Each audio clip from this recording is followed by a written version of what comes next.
I had to describe my art style, it's random. That would probably be the word I'd use. I never wanted to hone in on one style. I was always wanting to stay curious and do different things. And I feel like I never want to leave anything out when I paint. I want to give it everything that I was influenced by, inspired by, into just one painting.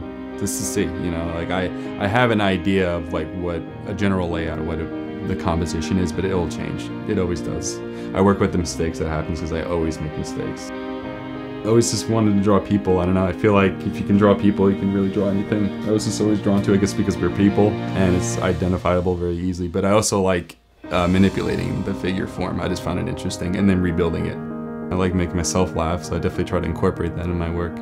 So whether that's making goofy faces, making fun of a celebrity, or an object that's just funny to me, or something I just like.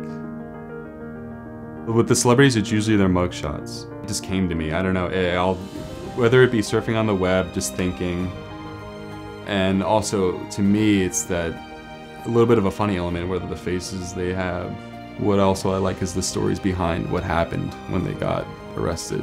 I think they're good conversation pieces, even though I am exploiting them. And I just enjoy doing them. And I would put my own twist to each one. I'd incorporate something that is associated with them, what makes them famous. And really, I just had fun doing it. I've done things in the studio, I've done things outside. I'm changing my environment whenever I put something out there. It could stop someone in their tracks just to see what the hell it is, what's going on. Also, I enjoy doing it. There's a thrill to it. There's like a sense of paranoia and adrenaline. And it's through doing street art, that's when I started finding abandoned places to paint.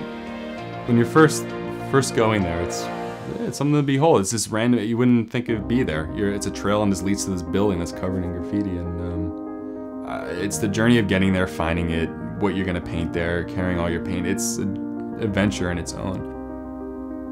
The more comfortable you are, the less you're likely to grow. It's when you're in uncomfortable situations and doing things you don't normally do, that's when you're really gonna actually spark. Regardless if you see it, any change in your art, it's really when you put yourself out there and do things you normally wouldn't do. It's just, first of all, it creates great stories, and then second of all, you're gonna grow in ways you didn't think. I still get insecure about certain things. I felt like the underdog, and I always feel like that. I feel like I'm over my head, but I'm just so fascinated to see what happens next and how I'll grow. It takes time to get over any insecurity or any block you get.